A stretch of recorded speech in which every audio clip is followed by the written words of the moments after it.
choose a moderator to preside the meeting. Do I hear a nomination for moderator? Hi. I love 46 Proctor Avenue. I nominate B. Russell Brady Jr. moderator. Thank you. All those in favor? So I need 3 people to come up and sign the ballot.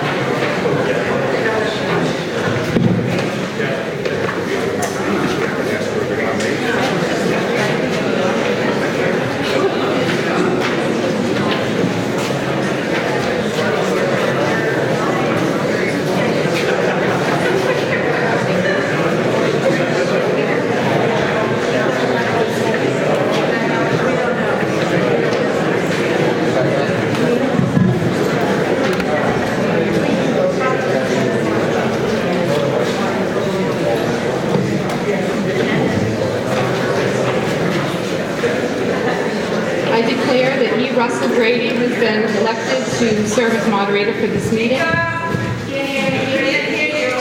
E. Russell Brady has been elected as moderator for this meeting.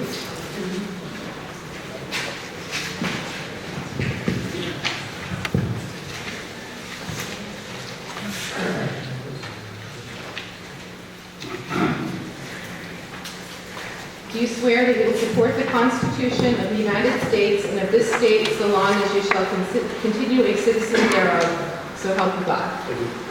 Do you swear that you will discharge to the best of your abilities the duties incumbent upon you as moderator for this meeting according to the Constitution and laws of the state, so help you God? If you could just sign.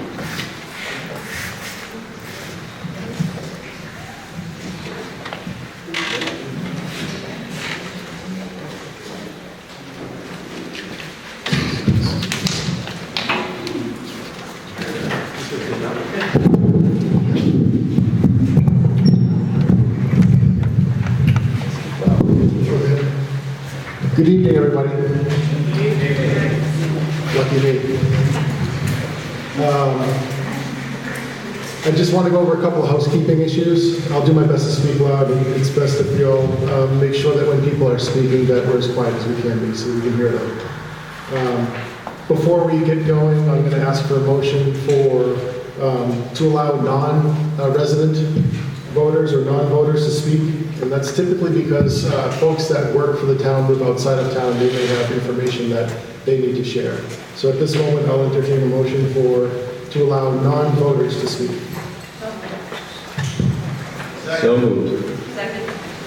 There's a motion and a second. Any discussion? Hearing. Will they be identified if they're non-resident? What's that? Will they be identified if they're non-resident? We can do that. It's typically going to be somebody from one of our departments. So whomever is addressing, if you're a non-resident, when you do that, would be great. So there was a motion, a second, a little discussion. All those in favor? Any opposed? Okay, motion passes. So, big crowd here tonight, which is terrific. We have a microphone up front, so when it comes time to speak, we would ask that you come up to the microphone and you state your name and your address of the street. If you do come up into somebody at the microphone, just please try to keep some distance, and we will do our best to make sure that everyone has a chance to speak during the appropriate time. At this time, I'm going to read Article 1, which is why we're here tonight. It's reader time. This is new to me. Much better.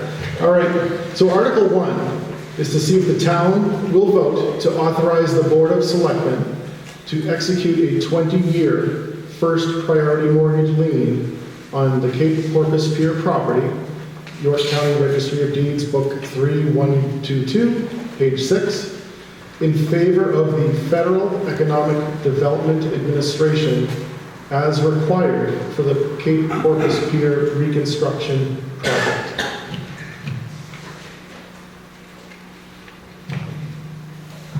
So that is the one and only article that we're here to discuss and vote on tonight. Prior to handing it over, I'd like to pass it to Ed Hutchins. Thank you, Mr. Moderator. Good evening. For those of you who don't know me, my name is Edward Hutchins. Not only the chairman of the Board of Selectmen, but I'm the fifth generation lobsterman from Cape Porpoise. I'm proud to say that Cape Porpoise is my home. But I'd like to thank everybody for coming out tonight. I've received a lot of emails and a lot of communications from people in the community because there seems to be some confusion over the issue here. And I would like to try to clear a little of that up tonight. One of the confusing things has been the idea of a mortgage. The government calls this a mortgage, but it is not the conventional mortgage that we all had on our house at one time. This is simply a lien, and this protects the fisherman's interest.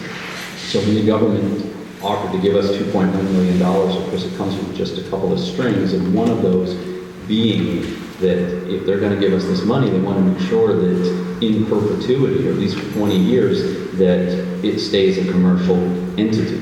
And with this in place, we cannot on our own turn around and change the use or redevelop the property. So if you vote for this tonight, you know that you will be protecting the fishermen of Cape Porpoise for 20 years. And then, that's very important to us. We make our livelihood there. Without that pier, you would have 50 guys and a few gals who would no longer have that opportunity to make a living because you can't go lobstering without a pier. You need a place to store your bait, you need a place to get your fuel, you need to get to your boat, etc.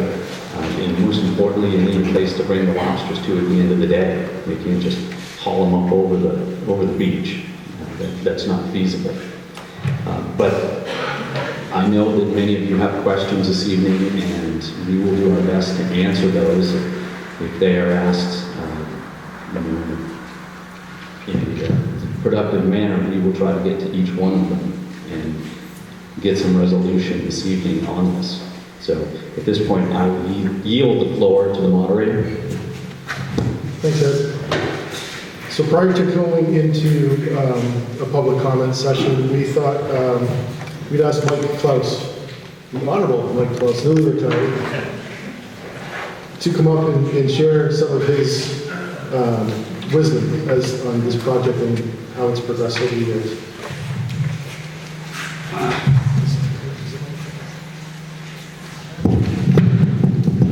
Hi, I'm Mike Klaus. I'm a former Public Works Director for the town of Kennebunkport.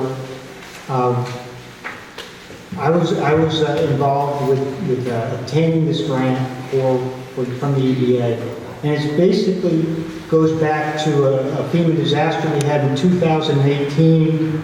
Part of the issue we had with that storm was the boulders in front of the bait shed at Cape Porpoise Pier started to move, and we found some real structural issues with the foundation for the bait shed.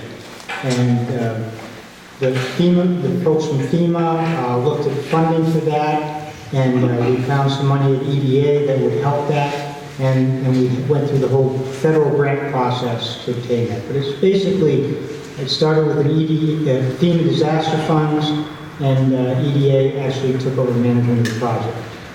And as Ed said, they want that pier to be a commercial fishing pier. That's what the grant is based on, making sure that it stays a commercial fishing pier. Without that pier, we lose lots of jobs and economic activity.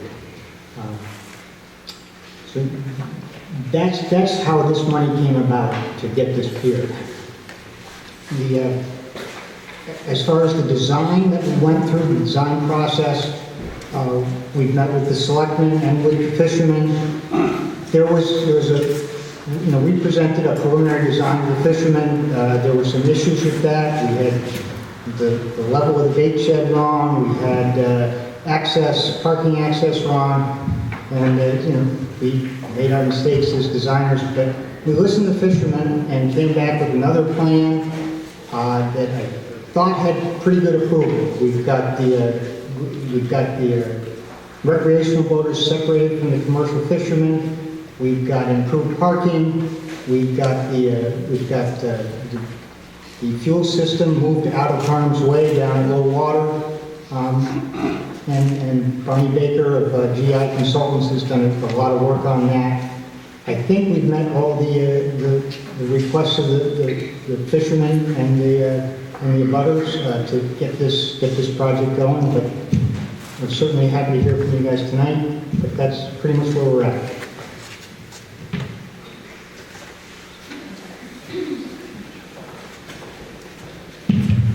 Thanks, Mike. So at this point, we'll open it up for public comment. And again, if you have a question or would like to make a comment, come on down to the microphone and just please state your name and your street address.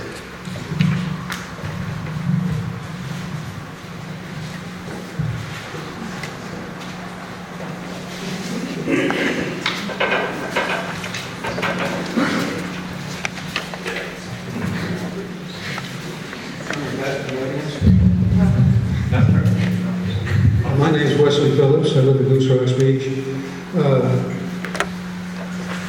I don't know that much about what this bond is going to do. And that confuses me. I've seen a drawing of what's going to be where. And I'm usually pretty much up on the news, living. I don't understand the pier is very important. I would like to comment.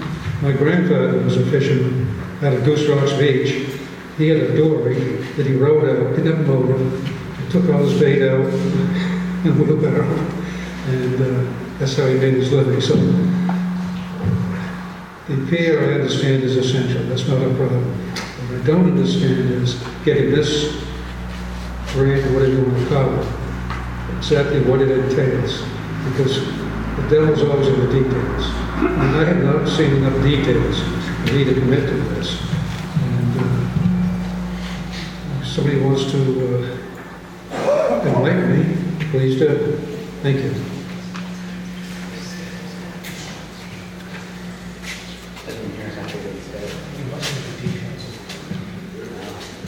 So if I heard you right, you're wondering if you could hear about the detail or how this came to be? I know kind of how it came to be, but I had not seen a drawing of what's going to be there. And anytime the government gets involved, I get nervous. Anytime there's a special election, I get nervous. Wes, we have a drawing here if you'd like to see it. It's basically the same pier that we have today. Excuse me.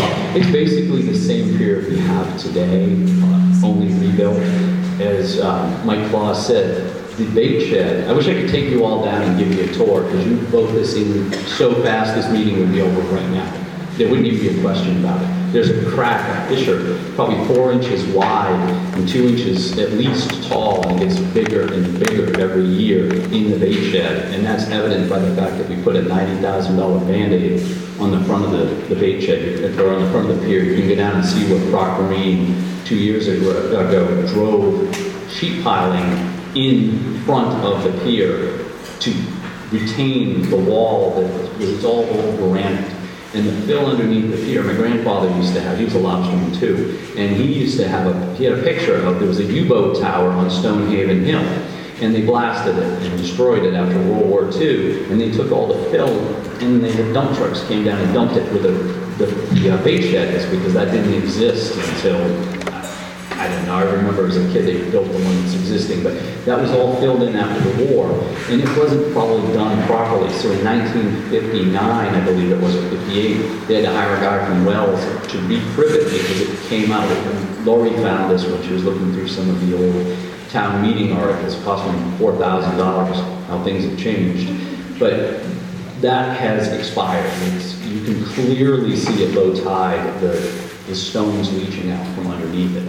So that is all going to get dug out.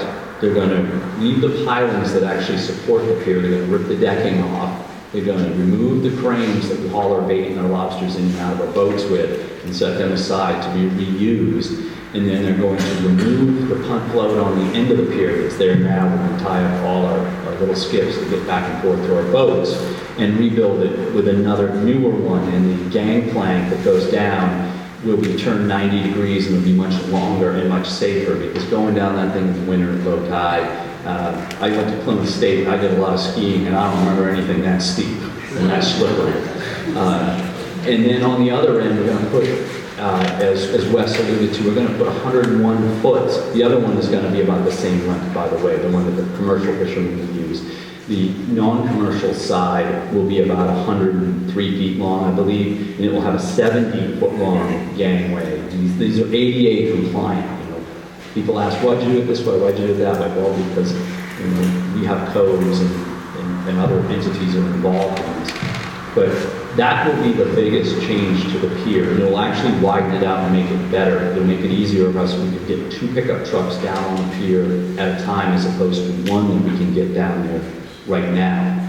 And it will also, so Cape Porpoise Pier is an enterprise fund. I'm not sure that everybody understands that, but that means that all the money that is collected down there, all the pier dues that the 50 of us pay, and the non-commercial people, there's a few, they have moorings, they pay dues as well to use it, all the fuel sales, any of the revenue, the money that comes in from the chowder house for that lease, that all goes into a fund. So none of your tax dollars, as a rule, go into Cape Porpoise Pier. We're self-sufficient. We haven't always been, and it can be a struggle, but for the most part, we are. That being said,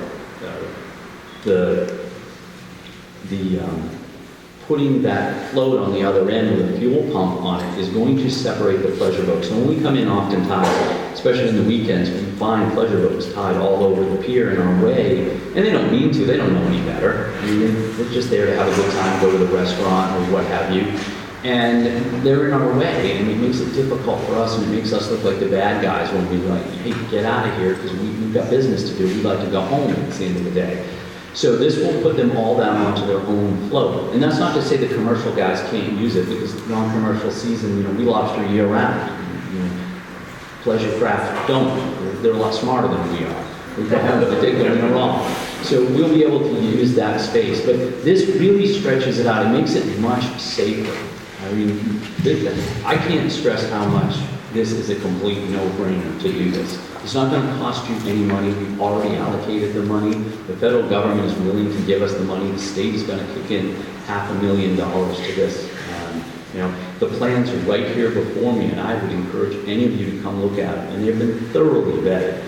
We've had several meetings, and all of the fishermen, with members of the abutters, anybody who wanted to come. Of course, it was the abutters and the fishermen that came to the meetings. And we had a great dialogue with the engineer, a lot of back and forth, as was alluded to earlier. We had things that we didn't like, and they changed them. And there were things that we wanted but we couldn't have for certain reasons, and we worked all these out.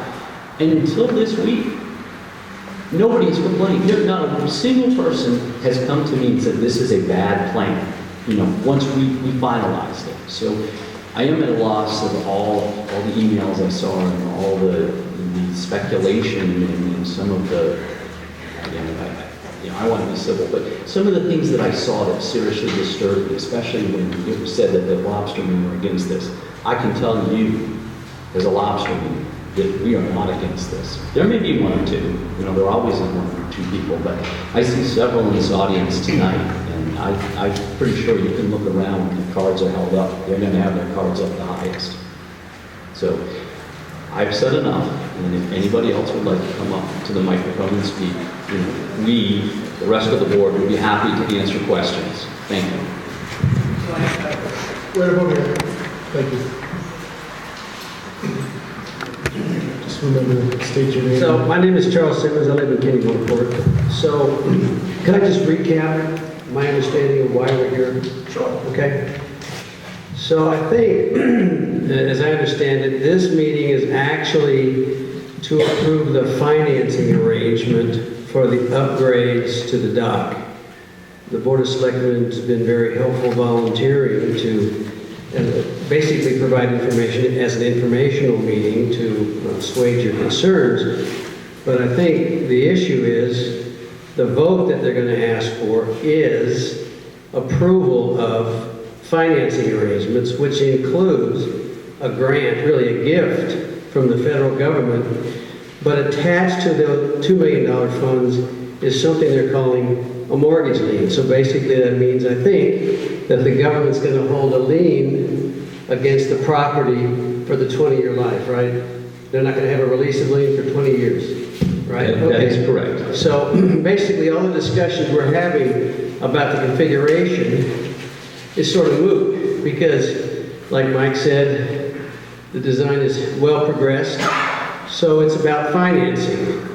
And I'm not sure, but I think that, I guess that, I don't even actually understand the need for this meeting, because the money is there, but I guess the board is asking for reassurance, approval of the financing arrangement, which means that there'll be a lien held against the property for performance, well, for the construction and then the operation for 20 years.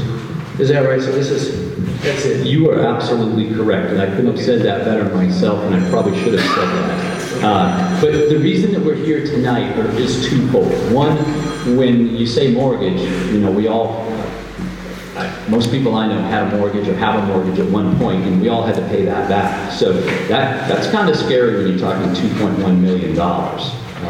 But this mortgage is really, it's fancy talk for a lien. We'll record it now, and that will be it. We're not required to pay it back so long as we don't violate the terms, and that's the biggest term being that we don't throw the fishermen off and turn it into condominiums or some, whatever nonsense that I perhaps have heard this week. But the other reason is that we need to move forward with this because most of the marine construction takes place in the winter, and that's our slowest time as lobsters. We still go, but we all know what Maine winter is like. And so when you get up in the morning and you're drinking your coffee and you're watching your TV, and they'd say it's 10 degrees out, well, you know that one of us crazy fools is out there hauling his traps. So, we will be going this winter, but it is a slower time, and it's good for us to be able to get this project done. The sooner the better. I can't tell you how long it's going to take. That will be determined when we accept the bids. And I assure you that there will be some clause in there saying that it needs to be done by such and such a date, or else there will be some penalties. I'm not going to discuss those because I don't know what they are. But so that's why we've asked you tonight, because if we were to have put this on the ballot in November, we would have had to wait another 6 weeks, and then people would look at that word mortgage, and it would scare me if I didn't, I wasn't here to ask the questions. So yes, Larry's absolutely right. That is why you're here tonight. And again, I really thank you for coming out.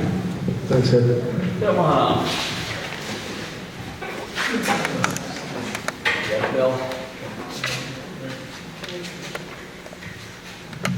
I'm Bill Leffler, live at 2 Rock, 6 Proctor Avenue. I know from my experience, and I would suspect from that of most of you, that if you want to do something, you find the money. And if you don't want to do something, somehow you just can't find the money. So from my viewpoint, money is never primary. Money is secondary.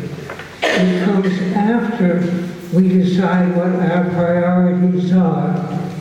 And as I listened to the presentation this evening, my impression, and I don't know about yours, but my impression that this is a priority for us as a community to maintain the lobster people who live in the community.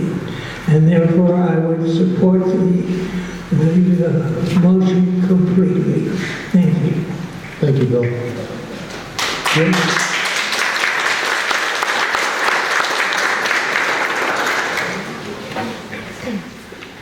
I'm Jim Stockman. I live over on Woodlawn Avenue. And I'd like to call the question because it's very simple. It's whether or not we want to do this money and support the selectmen. So I'd like to call the question. Is the motion to call the question? Second. Second from Bill. All those in favor? Thank you. Any opposed? A few. Is there a motion?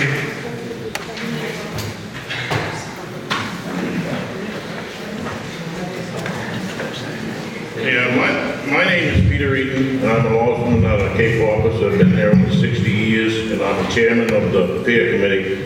And I make a recommendation that we approve this. The peer committee approves it, and we have a lot of support for it, and it means all for it. We've got a motion to approve Article 1. Second from Bill. Any other discussion? Seeing, oh, sorry, there was a motion question, sorry. No further discussion. All those in favor? Hold them high. All those opposed? Motion passes.